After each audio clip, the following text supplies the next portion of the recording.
on libraries as social change engines, NGOs, and libraries working together for social change in Asia and Africa. These webinars aim to highlight international library partnerships, programs, and library development projects, and the library civic engagement that addresses current social, political, and economic issues in the community. These webinars is brought to you by the ALA International Relations Roundtable Ad Hoc Webinar Committee and aims to continue past Chair Laura Garcia Febo's webinar initiatives on the international perspectives in libraries. I am Nicole Amanza, Chair of the IIRT Webinar Committee and Copy Cataloger at Western New Mexico University. And I will be moderating this webinar along with Gina D. Aulis, former head of an academic library and currently an LIS researcher based in Singapore. Also, Leila Mustafa, Middle East and North African Studies librarian at the University of Illinois, Urbana. We will have the Q&A and chat box open for your questions, and these will be taken at the end of the presentation. The webinar will be recorded and a link will be posted to the IRT webinar within the next few days.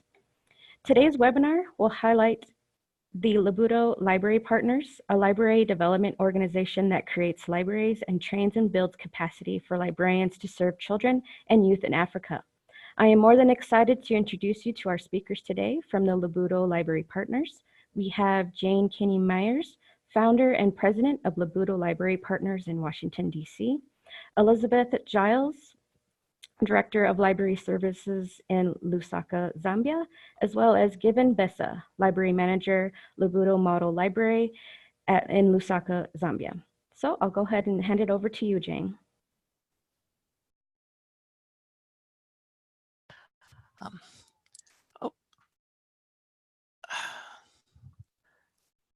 Thank you. Am I just unmuted now? Can you hear me? Yes, I can hear you. Okay, thank you. Yes, thanks very much. I just want to say that you're listening to Jane Myers in Washington, D.C., but Labuto Library Partners is an organization that very much is centered in Lusaka, Zambia. We have a tiny office here in D.C. that's our American headquarters, but in Zambia, we have a staff of almost 20 that works for library development, starting in Zambia, but developing a model for the whole region.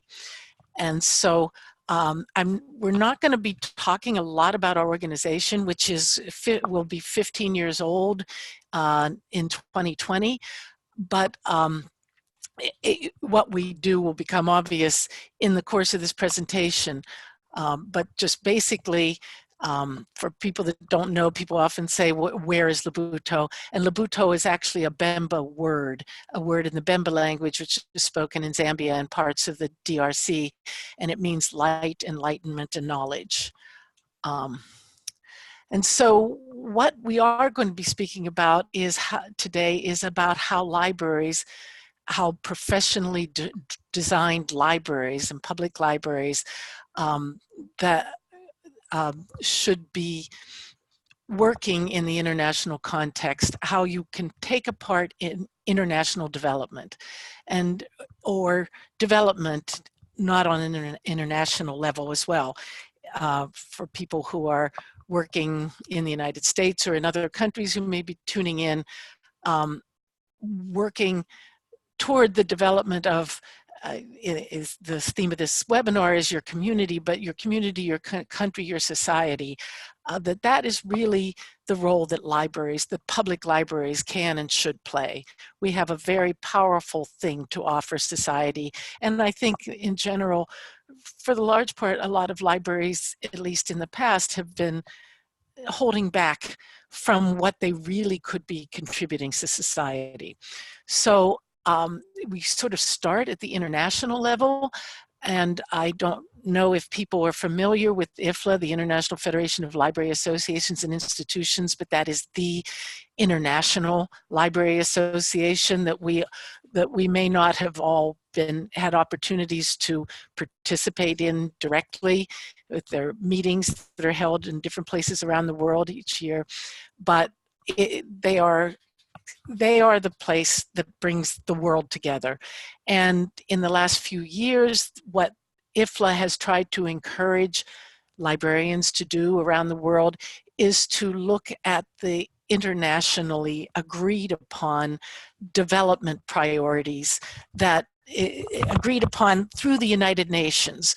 And the United Nations developed priorities, working with every country, every member country in the world, developed what are the important priorities that every country needs to be working toward, and what are the standards that they should work toward, and then they're measuring progress toward those standards. So IFLA adopted the UN what they call Sustainable Development Goals, and that's what's on this screen here. You'll see that goal number 1 is no poverty, fighting hunger, working toward health, education, gender equity, and these various things that I hope people are familiar with.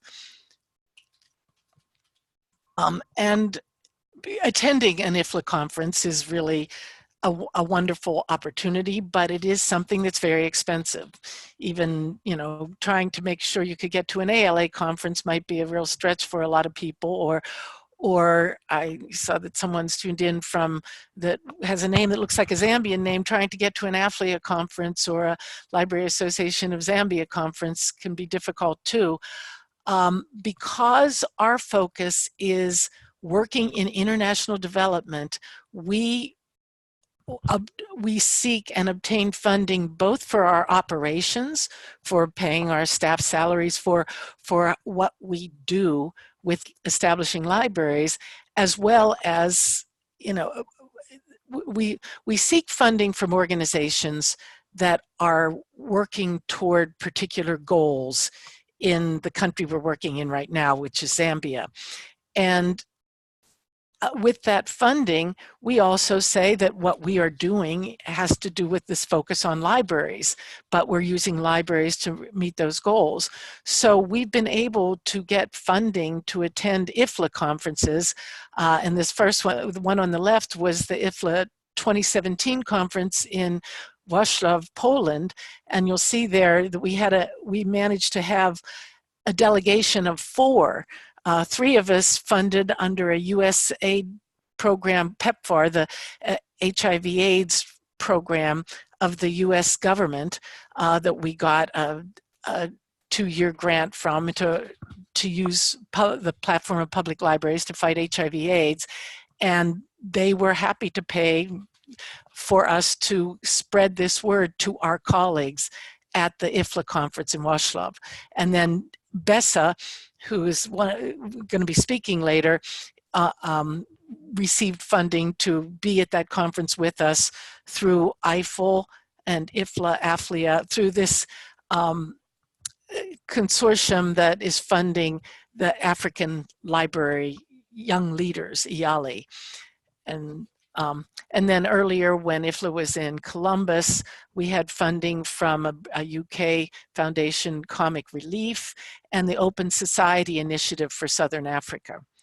So I wanted to point this out because I think it's of interest to people, no matter what context you're working in. If you want to do something that is important to society, you're going to find that there are major foundations out there and public institutions that want to achieve certain goals that libraries can contribute to, and you should go for them. So that's thinking at the international level. Of course, everyone works in the context of a national level as well, and our work in Zambia needs to be driven by and coordinated with development plans on the national level. So there is planning done by the US government, from whom we have received funds. So their country development strategies in Zambia are important for us, you know, to keep up with, to know what is the USAID, who provides funding for us to construct libraries, what are their priorities in the country, and how can we address them. Of course, the National Development Plan of Zambia is of central importance, and USAID would be paying attention to the National Development Plan of Zambia itself. So, you know, all of the sort of key stakeholders are working with one another, and then also thinking about the sustainable development goals for their country and their own progress toward them. And so it really is sort of a large planning process that, again, I think libraries should step up to and participate in. And then, of course, at the national level, we work with local partners, and this is this slide shows an agreement that we have with the government of Zambia to do what we are doing with developing libraries to serve children and youth. The UN, as I mentioned earlier, the UN is also engaged at the country level, and there are a number of different UN agencies that are relevant to us. But since we focus on children specifically, it's actually UNICEF, which is perhaps the most important of the UN agencies. UNICEF publishes very important studies and research that we need to be on top of, because we need to understand what are the problems, what are the things that need to be addressed that affect the lives of young people in Zambia. And UNICEF is key there. And UNESCO, of course, is well known in the library world traditionally. The United Nations in general has its various parts, including the UN Fund for Population Activities, UNFPA, that works for, particularly is interested in the sexual and reproductive health of girls, which was something we were working in a very targeted way with. We've also been approached to and asked to look into creating libraries in refugee camps in the northern part of Zambia on the border of the DRC.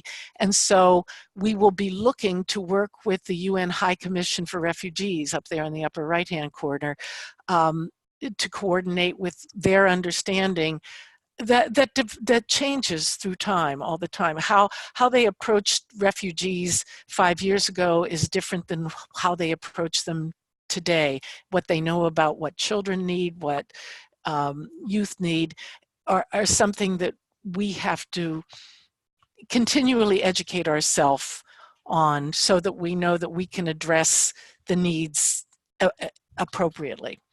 And of course, the government of Zambia and its various policies. Also, the UNICEF agencies work with the national government as well.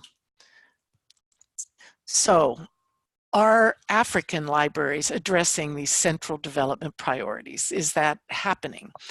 And I have, far more years working with libraries in Southern Africa than the history of Labuto, but it's basically been most of my career since the late 1970s has had that focus. And I've seen that in general, public libraries have not been addressing their country's development priorities. That you talk to people and people just think about, if you mention libraries, they'll say, oh, that's about literacy, or that is or isn't relevant to us. They would never stop to think that, oh, these libraries can address an important problem that we all know about and that affects our lives. So the interesting thing is that one of the central development priorities in many African countries has to do with their children and youth. So the University of Zambia has both an undergraduate and a graduate library and science program and other related programs, but no program in the country addresses library services for children and youth. Yet, up to 70% of Zambians are under the age of 35, and the median age is 17. So when you have a country that there is no way you can be in Zambia without being aware of the burgeoning youth population.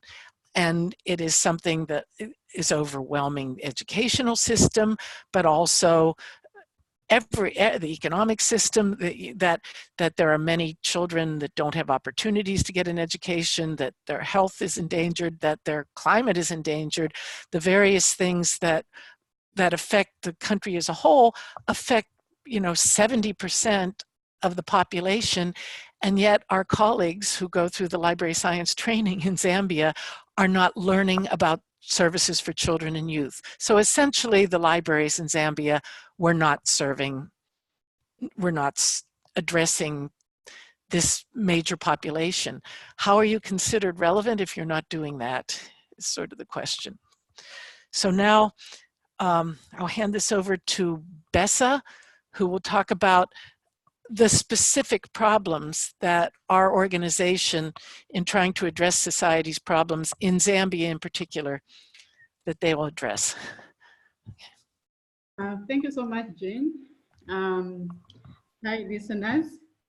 I'm glad to speak, to be one of the speakers today, and looking at the problem of isolation in Zambia. It's a big challenge, and I'll speak, the next slides, I'll be talking about some of the issues that cause this issue of isolation. So one of them is the HIV and AIDS. You'll find that the crisis of HIV and AIDS in Zambia long ago actually overwhelmed the traditional support system that operated to extended families. So when you look at the pandemic of HIV and AIDS in Zambia, you find that most of the children were affected, and extended families were unable actually to support these children, and they ended up being on the street. So street children are one example of children that actually are isolated, and they have no support system, they have no community support. Then we have children who are orphaned due to conflict problem, due to war, and many other things that cause these children to be isolated in our country. If you look at, Jane spoke about the population of children and youth in our country. We have about 70%, which is a large number, and most of these families live under $1. There is high poverty level, and these children actually lack a lot of skill centers. There is high unemployment rate. There is lack of education, no recreation facilities to support these kids thrive. And if you look at the kids, these are some of the kids we reach out on the street. This is Soweto Market, one of the busiest markets in Lusaka. And these kids need actually support, and they live on the street. They need places such as counseling centers to support them actually come out of the situation where they are. We still have the issue of children being isolated in the community. You know, most of the families, when they look at a street child or a child who's orphaned because both parents have died from HIV and AIDS, they do not want to associate with such a child. So these kids actually lack community support, and they lack adult guidance actually to help them actually understand the way of life, and get a shelter, and an adult to actually provide them shelter and food. So this problem of isolation actually, it pushes away children actually from the community where they live, and they end up actually living on the street. And we have actually so many children on the street right now in Zambia. Even though institutions such as Luvuto, we've tried actually to help many of these children through our outreach program and referral system that we've put in place, and social welfare.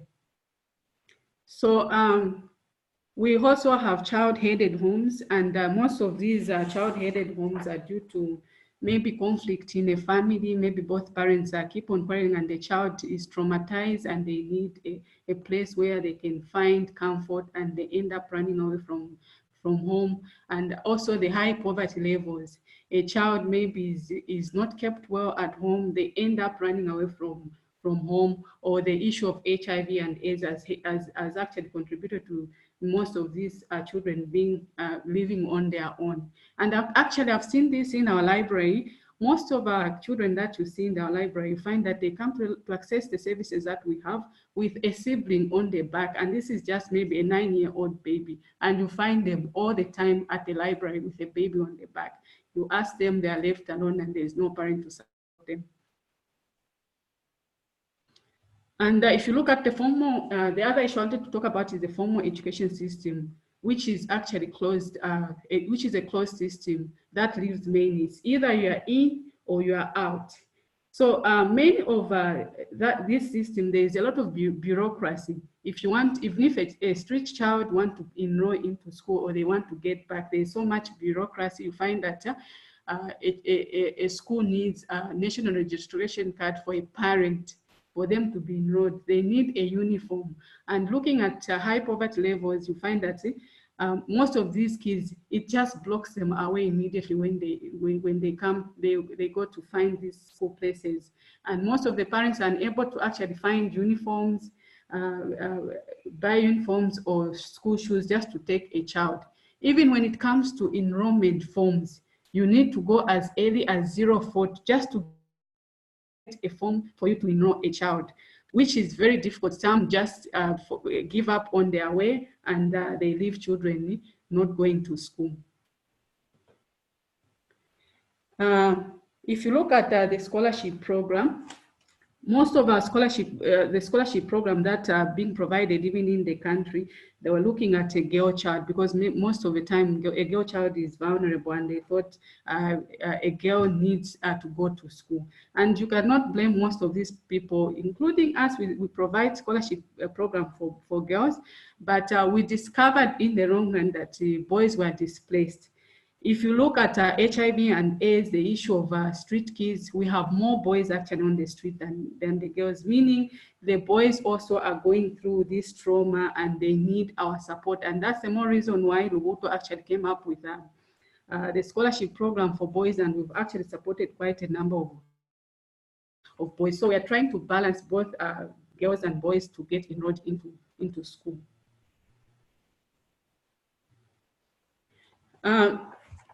Sometimes you can have a chance to enroll a child, but you find that the quality of education that these children receive is actually poor. You find that a pupil to teacher ratio is quite high. You find that one teacher in a government school is actually teaching over 80 children. And it's very difficult for a teacher to give attention to every child because, you know, children learn differently and they need attention. Now, if you have 80 children in a class, it's very difficult for you to actually help that child actually get that better education. So you find that even the education that these children are receiving is quite poor because of pupil to teacher ratio compared to the elites. Yeah. Then the other issue that is causing children to be isolated is the issue of disability. We have countless children who are with disability who are hidden away from home. And I've seen this with 6 years of experience with Lubuto. During outreach, I've seen a lot of kids actually being locked up in the community who are disabled because parents, there are these myths that communities have towards the children with disability, and they feel like they're not supposed to be exposed out there. I remember when we met this young boy in the community who was very excited to see us read a book to this child, and the child said, "You should be coming because I'm not allowed to go out and play." So this issue of disability actually affects both parents and the children, and that's the more reason why Lubuto actually partnered with a Special Hope Network and the sensitized of our women about the intellectual disability and why they should bring these children out in the open and get the education they need, even the support that they need. If you look at our Lubuto libraries, we've built these libraries even in rural areas. If you look at one of our libraries in Nabukuyu, you find that many of the children, they have to walk long distances as far as 10 kilometers to access our libraries. And it's not just about the libraries, even other services such as school, hospitals. Children have to walk long distance to access these services, which is very difficult for them because the time they're reaching maybe school, they're already tired, and the issue of education system again comes in because they're unable to concentrate, they are tired, and it affects their grading at the end of the term. Then despite recent efforts and gains, significant gender equality still exists. So if you look at a girl child, even in urban areas, if parents do have maybe even minimal funds in their house, they would rather take a boy child than a girl child to school. So these inequalities still exist, and as Lubuto, we've had sessions where we invite parents, which we call family mentoring program, which my colleague Elizabeth, the next speaker, will talk more about. We tell them the importance of actually considering even girls, there should be equality in terms of accessing these services, but it still exists. Then young girls often are victims of unimaginable gender-based violence with no one to turn to. And these young girls, due to high poverty levels, they tend to go out with older men who actually tend to abuse them emotionally and physically, and knowing that they have nowhere to turn to. But as Lubuto, we are addressing this issue through our programming that my colleague will talk about in the next slide. Then we have seen quite a number of street girls who get pregnant, and they have this transactional sex due to poverty. They want to survive on the street. They need money to survive. They need food. So in the long run, they have transactional sex for them to survive on the street. So this is a young girl. Actually, we reached out on the street, and apparently we reconnected this child with a center, and the baby and the mother are doing fine. Looking at child marriage in Zambia, it's still quite high, and many children are being married off at a tender age. If you look at the picture, there is a young girl in the middle who was being married off to a over 50-year-old man on the other side. And mostly what affects this issue of early marriages is the issue of poverty, because the mother wants to earn some money, or they are afraid. In this case, the mother was HIV positive and she was afraid that she might die anytime, and she wanted to marry off a child. So this issue, we are also addressing it as Lubuto. So to sum it up, what I'm saying is that this issue of isolation, the solution is actually connection. I think I'll invite my colleague to actually look at some of the solutions that we're providing. Okay, thanks so much, Vesa. My name is Elizabeth Giles, and I'm going to speak a little bit about how Lubuto libraries and how public libraries, more broadly speaking, can address development priorities and needs of children and youth through programming and services.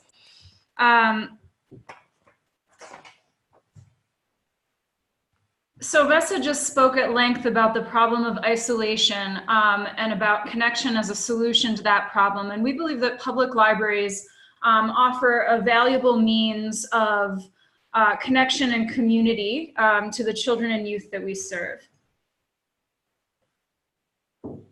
Public libraries often open the only door, or often the only open door to children and youth for whom every other door in society is closed. So children who are out of school, children who lack access to other institutions. You know, the public library is a space that's open and welcoming to everyone.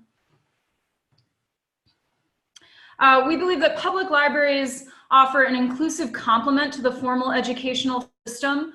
We support the formal educational system through resources, programming, work with teachers, but we offer a cost-effective alternative to school libraries, which rarely exist in Zambia.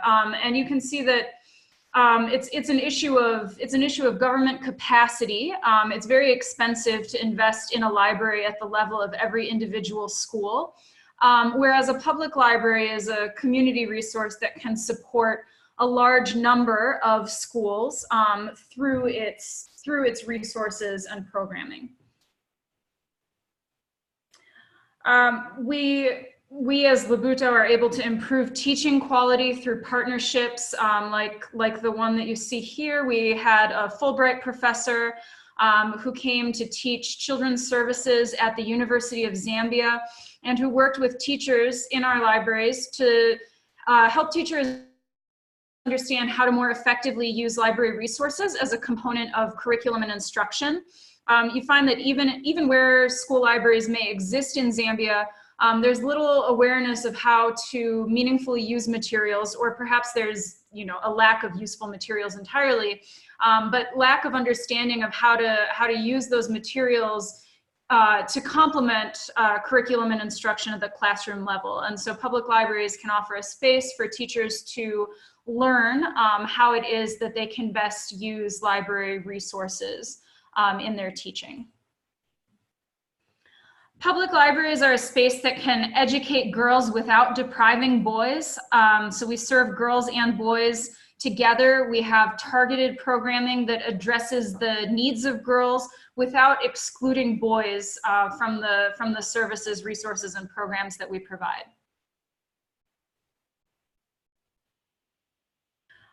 Similarly, we support children from a wide variety of backgrounds in the same space. In Zambia, this is very unique. There are very few spaces in society where you would find children who are in school and children who are out of school interacting, developing friendships, forming a community. Similarly, we have special needs children that come to the library. Vesa spoke about that a little bit, and I'll speak about that more later on. But children with disabilities coming and interacting with children who don't have disabilities, and other stigmatized groups, adolescent and young mothers. We serve a wide range of children from all walks of life, and the library is a place where they can interact as peers and equals, and develop friendship and meaningful connections and become part of a shared community. And speaking of community, that's only one way that our libraries build community. We also have outreach programming, events. This is one of our library openings, where everyone from the community, hundreds of people from the community, come to celebrate the opening of the library. Similarly, we've had open house events where we bring in, we invite parents, we invite families, we invite community members, traditional leaders. We've had specific events focused around outreach to traditional leaders. So in our the areas where we have rural libraries, traditional leaders like chiefs and headmen are a very important part of that society, and mobilizing their support for the library is a critical piece of the library becoming accepted and valued in that community. And so that's another group that we have brought into our libraries through these types of community events. We also have library committees that are active in providing input and support from community leaders into the direction and helping to sustain the library. We reach marginalized children.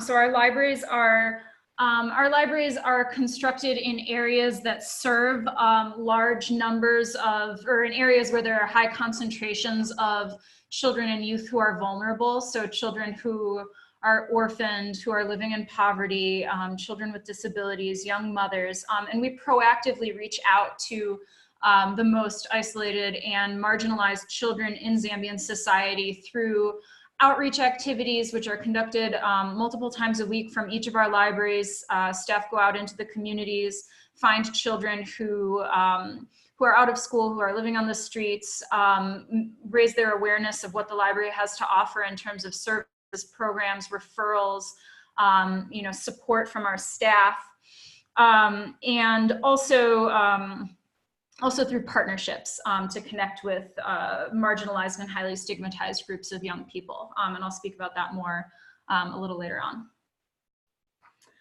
We offer a wide range of programming that addresses a variety of needs, priorities, and interests for children of different ages. So we have teen programming in our libraries, everything from mentoring programs, which I'll discuss in more detail, to book clubs. We have sexual and reproductive health programming. We have menstrual health programs for girls, and actually even for boys. We've had menstrual health programs to help break down the stigma that's associated with menstruation in Zambia. And so you can see the boys excitedly holding their pads, which they didn't want to touch at the beginning of the session. They were horrified. And then, you know, through the discussion, which was led by a doctor from the University Teaching Hospital, through the discussion, through the learning, they, you know, stigma around that issue was reduced. And at the end, boys were given pads to go and take and give to their sisters, female friends. And you could see that by the end, there had been a huge shift in terms of the way they felt about taking those feminine hygiene products. Our libraries promote early childhood education through programming, activities, and soon we will have dedicated early childhood spaces. So right now we have programming that focuses on early childhood development and early literacy development. And we're in the process of developing at our next library, which is currently under construction. We're going to have early literacy stations. So we'll have a dedicated building that is designed for early childhood play.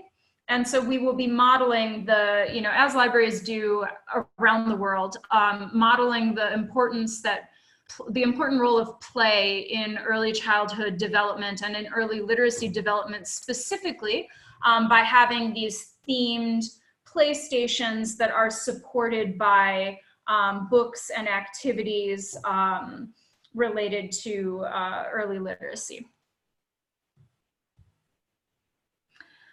We also in relation to early childhood, we have a family literacy program that targets adolescent and young mothers. There are high rates of teenage pregnancy in Zambia, and young mothers typically end up dropping out of school.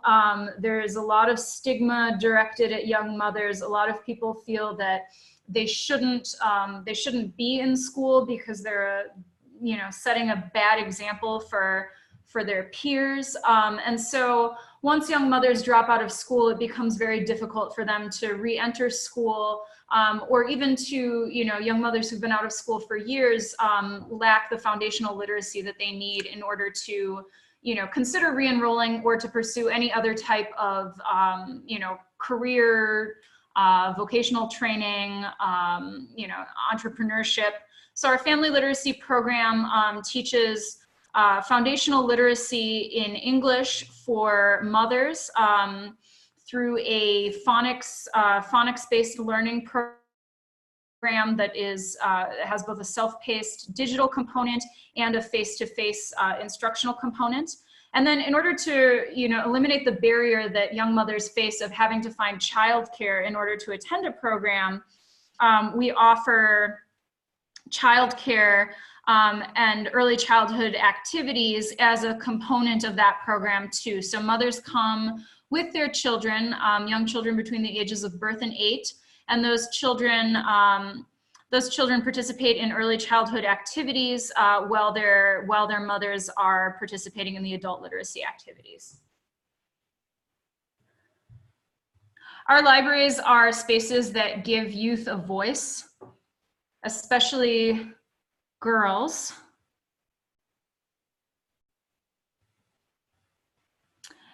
As well as other means of expression and inspiration. So we have a variety of different types of arts and expression-based programming. We have a drama program, which is what you see in the upper left-hand image.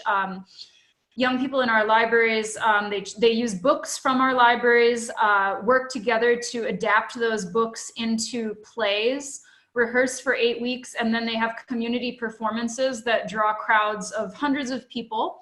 And they're extremely talented. Some of the youth from the drama program have gone on to be cast in commercials, to be cast in movies, international films. I don't know if any of you have seen I Am Not a Witch. We had children from our library who performed, who acted in that movie. We also have visual arts programming at our libraries that meets every week, focused on drawing, painting, mixed media arts.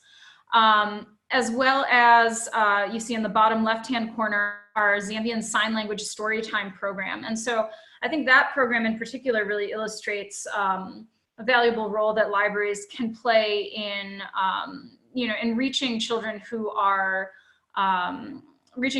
stigmatized and underserved. We put up posters in our library and garden with the Zambian Sign Language Zambian Sign Language alphabet on it, and saw that after that poster was up, deaf children started coming to the library in increased numbers, and they were, excited about the poster. They could see that this was a place that was welcoming to them. And so we approached some local deaf community organizations, and a deaf volunteer from the garden area came in and started facilitating a program 3 times a week for children, both deaf and hearing children, to come and learn Zambian Sign Language. And it's been a hugely popular program with children who are deaf as well as with children who are hearing. We also have movies, children watching a movie over on the far right there. We screen movies that bring in hundreds of children, a lot of the same movies that I think are beloved around the world. We've had screenings of Black Panther that have drawn, just like unbelievable numbers of young people in the hundreds. So our libraries have rich and accessible print and digital resources. Each of our libraries has a collection of approximately 4,000 books that is made up of high quality titles for children that we purchase both from local publishers and regional publishers, as well as from US book vendors and publishers.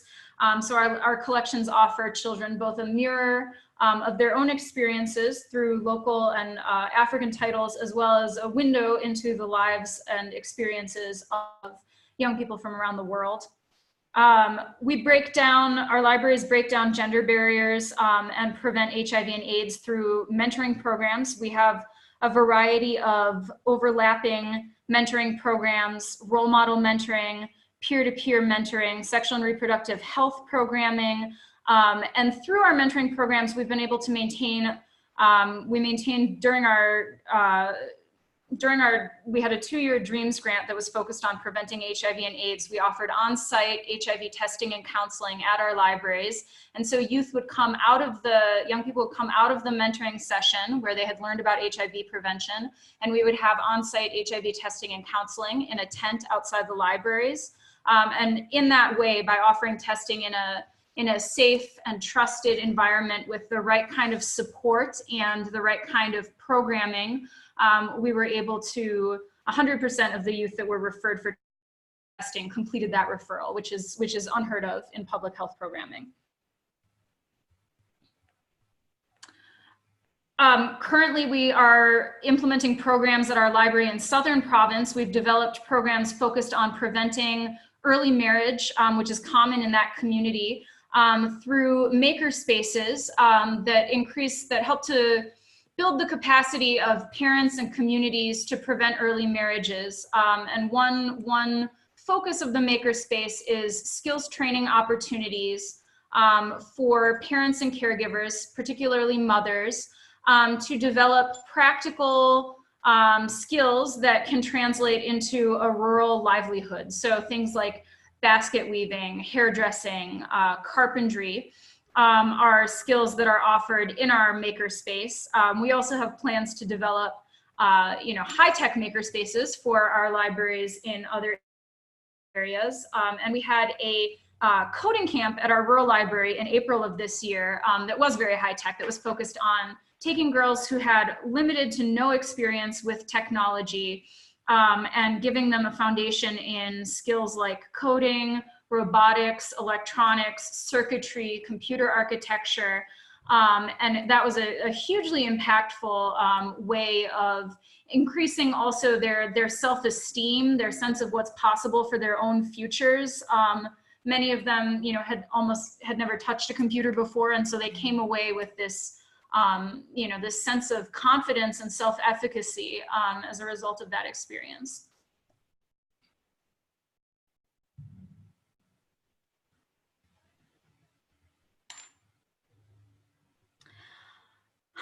In Zambia, the potential of public libraries for meeting children's needs in effective ways was untapped.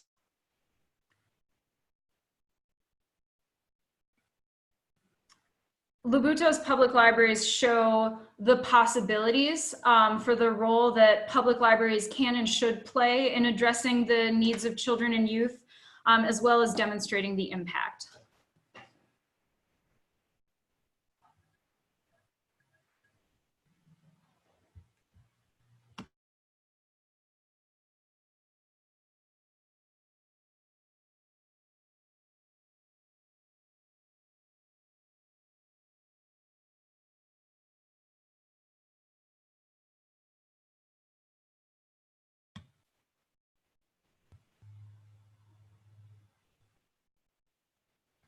Hello, Elizabeth, can you hear me? Yes, sorry, I'm turning over to Jane now to speak through the next.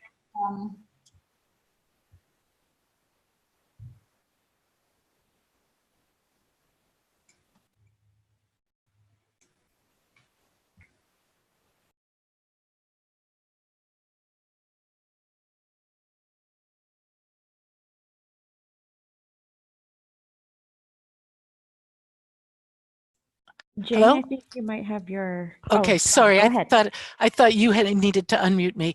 Sorry, I was waiting to be I was waiting to be given my voice. You know, what you just heard from Elizabeth was, and with Bessa, was the argument that we need, what we are doing in terms of advocating for the role of public libraries, that what public libraries can do for society. Most of the things that Elizabeth pointed out that we do in particular but we've put it in a way that this is what public libraries can do. This is what we discuss with stakeholders, stakeholders meaning citizens, governments, people in communities, other partners, other organizations that are advocating for issues that are relevant to something that we can contribute to. The point is, without these public libraries, none of this support exists. So there is a problem that, you know, people want to give scholarships to girls, and that is terrific, and you know, that's very important. But with a public library, you can help girls without disadvantaging boys. You don't need to leave boys out. That programming for deaf children, trying to help deaf children, trying to provide early childhood education, the needs of adolescents and sexual reproductive health support, fighting the rising HIV/AIDS rate of adolescent girls.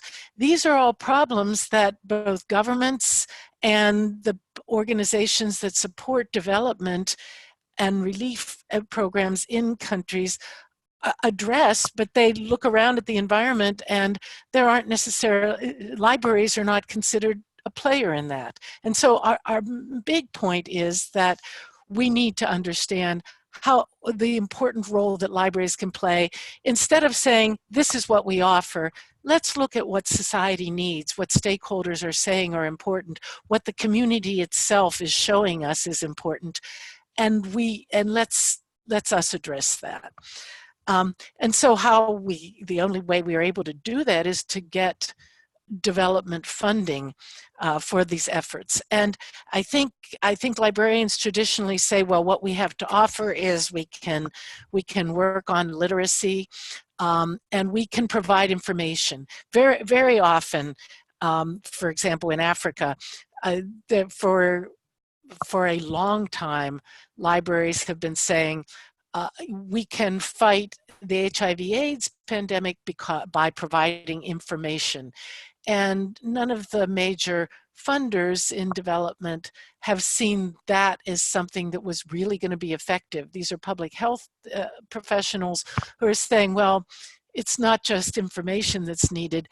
What libraries can do that I think we're keeping a secret. And I will tell you my experience in dealing with lots and lots of development funders, when we say it's not information, it's programming. That's what libraries can do, what we know how to do. And as you can see, the kinds of programs that we offer are ones, none of them in themselves is a completely innovative program by any means, but the innovative part about it is using the library as a platform, as a well-trusted platform for offering these kinds of programs. Okay, it's not. So in dealing with stakeholders and trying to seek development funding, we do what any NGO that is trying to get funding to reach, to provide services that a funder wants to provide. Certainly we need to understand what our organization's objectives are. And how we have defined that for Labuto is that our objectives are to build capacity among communities and educators. We are trying to help our library colleagues, help teachers, etc., as you've seen, to building capacity by teaching them what can be done through libraries, or the unique thing that libraries provide that no other kind of institution does, and to try to help our library colleagues focus on that. And another objective is to assure access to high quality educational information and social services. And then, because of the holistic nature of library services that I think has been well illustrated by my colleagues, we support the holistic development and empowerment of children, of youth, and we advocate for children's rights. I have this word DevEx. DevEx is an organization that for people that work in international development. And I've always liked their slogan. It's do good and do it well. In other words, yes, it's important to address important priorities, to help children that are impoverished, to address problems like HIV/AIDS, but it's also important for us as professionals, for any development professional, to do it well as well. So just talking about our own development in terms of getting development funding, Labuto's in particular, we started out with the first grant from EIFEL, which is a group maybe many or most of you know about, that has received funding from the Bill and Melinda Gates Foundation, and worked also with IFLA in order to promote with many kinds of programs, but one thing in particular is to help public libraries in developing countries address important development needs. And so we started out with a relatively small grant from them. Considering the ambitions of our organization, we had a $30,000 grant from EIFEL to develop lessons to teach children to read in Zambian languages. I guess about 12 years ago we got that grant. And then afterwards we used the outcome of that grant, which was some computer-based lessons in these languages, but there really needed to be improvement. They needed to be moved to a new platform that would be able to go way beyond just using them in our libraries, etc. So we got then a grant 10 times larger from a consortium called All Children Reading, a Grand Challenge for Development, that was a consortium of funding for the purposes of helping children learn to read around the world, from USAID, World Vision, and Australian Aid. So we went back to EIFEL and told them that they could tell the Gates Foundation, who was providing funding to them for this purpose, that they got a 10-to-1 return on their investment, that we were able to turn this into a much larger project, and that will benefit children way beyond libraries' walls in a really effective way, literally teaching them to read in their mother tongue. We've also early on got private sector support, so that Dow Jones and Company, the financial information company based in the United States, built our second library, actually. So it's not just public funding, but private sector funding is very important on all levels. In terms of building our physical infrastructure, we have been able to receive many annual grants from a program for the U.S. Agency for International Development called American Schools and Hospitals Abroad. And this is a very unique development funding organization that only funds construction or renovation of facilities or purchase of hard commodities. So in this case, they not only have provided the funding for constructing these libraries that I think you've seen in these pictures are actually quite beautiful, but also purchasing an entire book collection and all of the technology for the libraries.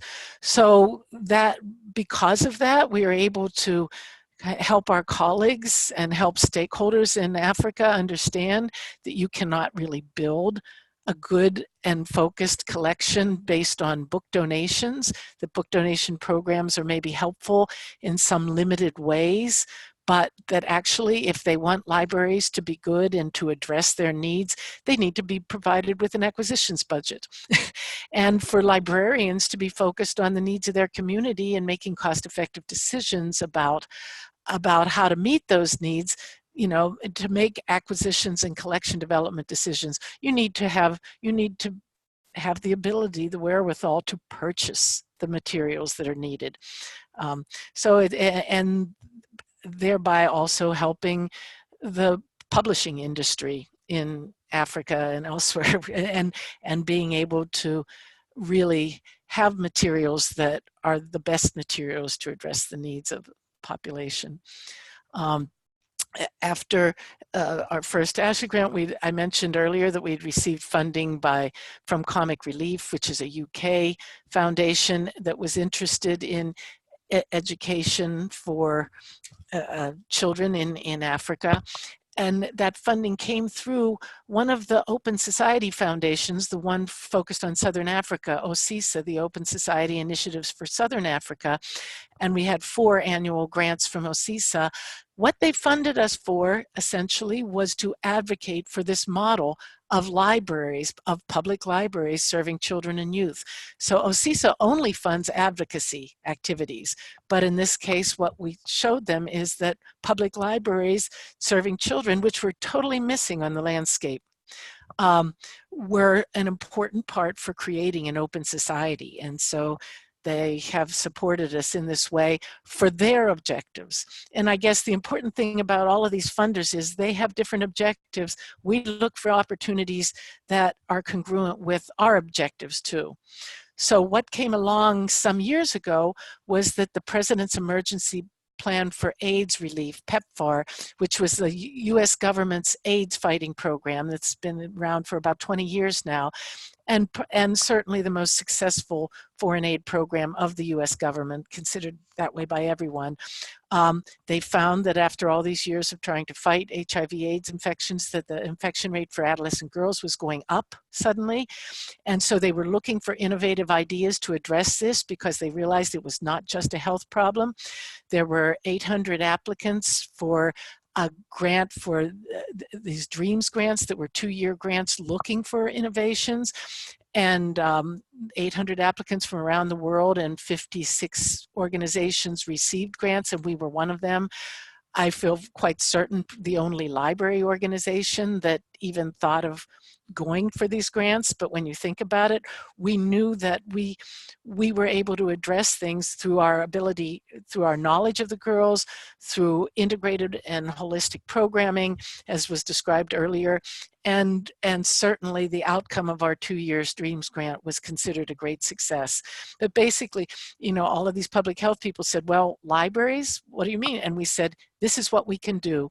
And we can do these various programs, but the platform of the library is what's needed for success. And they have agreed about that with our outcomes. Recently, we've gotten grants from a pharmaceutical company, the foundation supported by the pharmaceutical company GlaxoSmithKline, who's VIV Healthcare, and they had grants again focused on addressing things related to HIV/AIDS, this Positive Action for Children's Fund, and that's what's funding those activities in our rural library with the maker spaces that Elizabeth talked about. We've gotten a grant from Motorola Solutions. So there's a private sector company that has a foundation for funding that we turn to for for things related, again, to our makerspaces and our use of technology. And then there's also smaller grants from the U.S. Department of State that are based in country, and we've received, assistance from the U.S. Embassy to support our scholarship program in this case. For the future, there are a number of different possible funding areas that we're looking at that are, again, from different directions. We're hoping to be the recipient of a grant from this charity called the Templeton Foundation that will allow us to have a really robust and sort of very deeply sort of academic measurement of the impact of our library services and our mentoring services on children's character. We recognize, measuring the impact of public libraries is a problem worldwide, and we realized, this is a unique and sort of creative opportunity in partnership with psychologists from the American University here. Other foundations we are interested in is the Elma Philanthropies that is interested in children's education in Africa. And I mentioned the UN High Commission for Refugees and other organizations that are focused on education for children in refugee situations. So now, if we can hand the microphone back to Bessa, she's going to talk about our impact. Thank you, Jane. I'll quickly take you through some of the achievements we've made in terms of statistics. So we've reached more than 1.5 million visits by over 150,000 children and youths. So we've also supported over 6,000 marginalized children in acquiring literacy. Our libraries have also offered technology access and instruction to over 12,000 children and youths. We've also come up with programming that target children and mothers with disability. So the group you see here is mothers are deaf, and as well as some of the children that you see in the picture. We have sign language program that Elizabeth talked about. So with the DREAMS program, which aimed at keeping girls in school, we kept over 1,500 girls in school and HIV-free. We've also provided life-changing mentoring program to more than 3,500 adolescents. So basically, our Lubuto libraries are actually exciting places, as you can see in the picture, and we still have a lot of children actually coming to actually access our services, and they are quite unique, like what Jane says, and kids find them exciting as they come through. The most heavily visited public library, where I'm coming from, the model library, I'm glad to mention this, we receive an average of 2,500 visits each week. So many children come every chance they get. Thank you so much.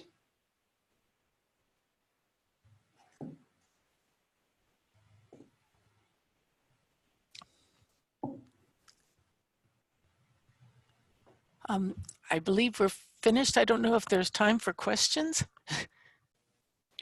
We did have a couple questions come in. Just how many libraries does the Lubuto Library Partners have? And also, how does one get involved based in US or abroad into the program or the project? Okay. I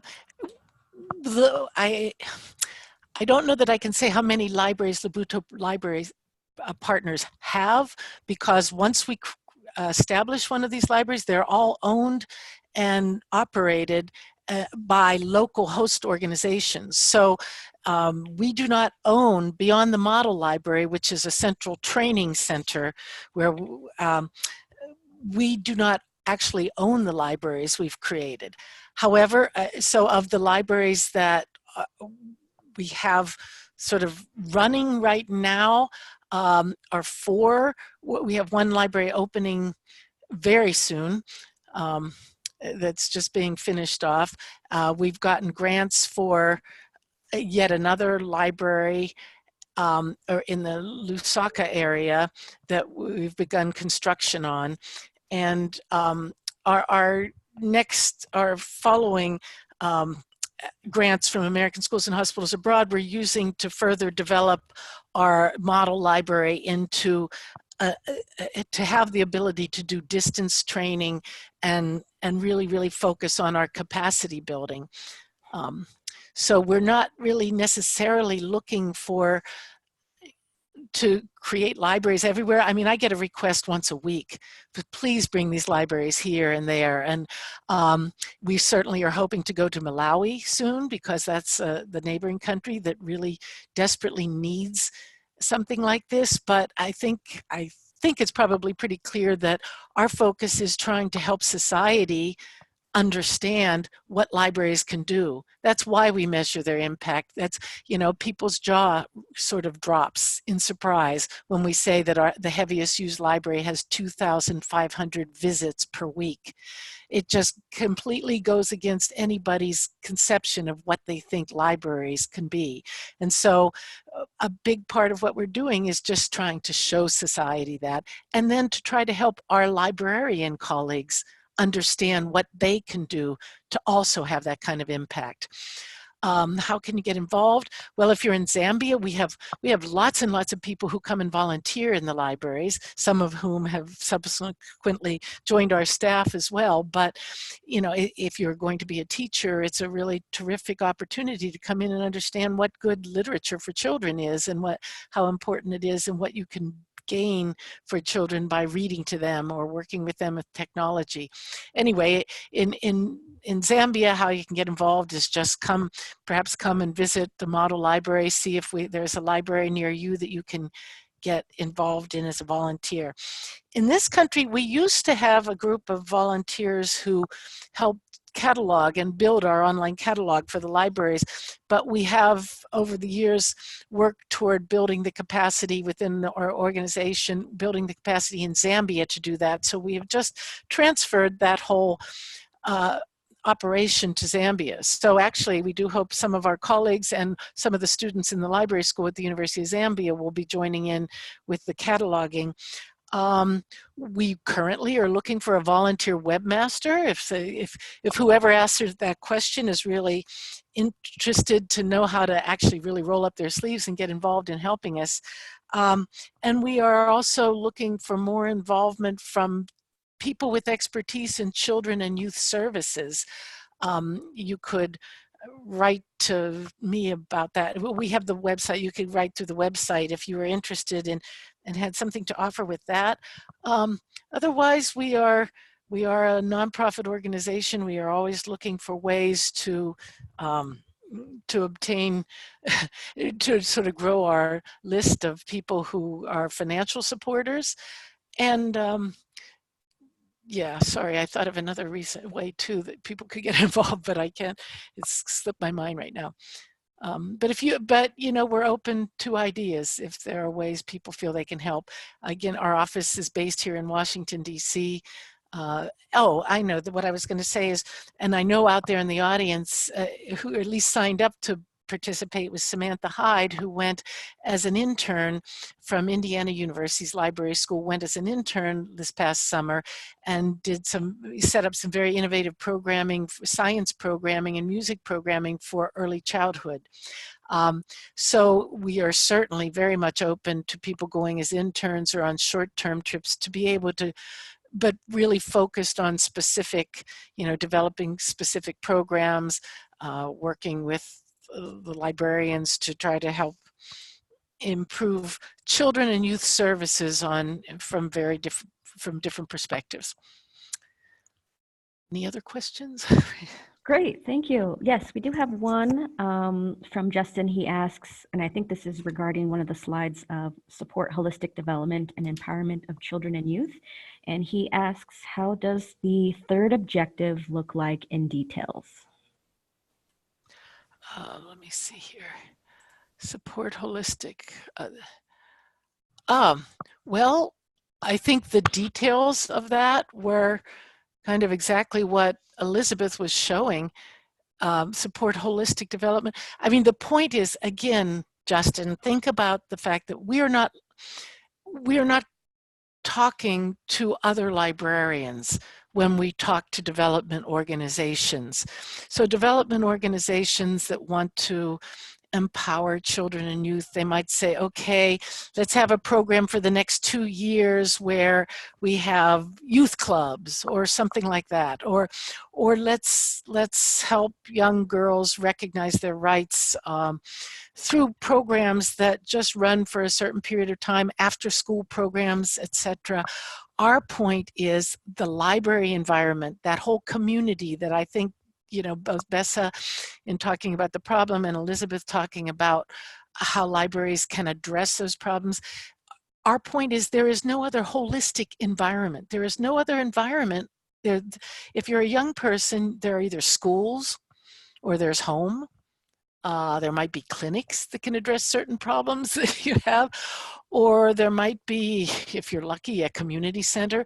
There isn't the kind of environment that can provide both the intellectual and artistic and psychosocial support that a library can offer.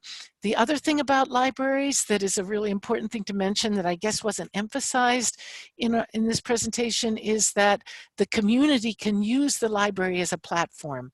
That a lot of the programs that Elizabeth talked about were run by people in the community, someone who could come in and do a story time, with sign language story time, or a doctor who would come in and talk about, you know, menstrual health with boys, or in other words, all of these kinds of programming that actually people in the community come in and support in their libraries. So I guess that's what I mean by holistic. Is there, does that answer your question, Justin?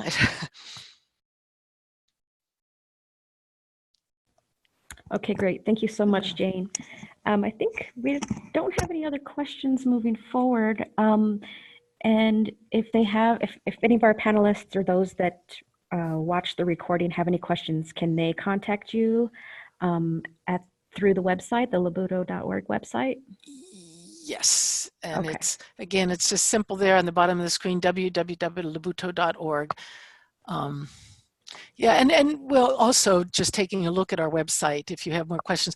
One thing that people might just want to get a feel for, and maybe even Justin asking about holistic development, take a look at something we have on the website called Voices of Labuto.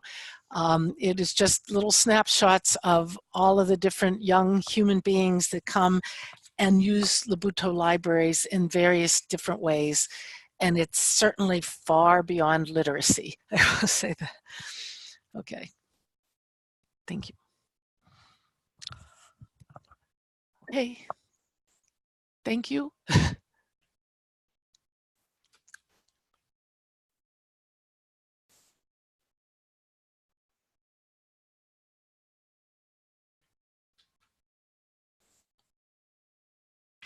Well, thank you everyone for assisting today. The recording will be available shortly after the session ends. And thank you. Have a great day. Thank you. Yes, thank you, Thank everyone. you. Thanks, Jane, Elizabeth, and Bessa. Thank you. Thank you. Bye-bye.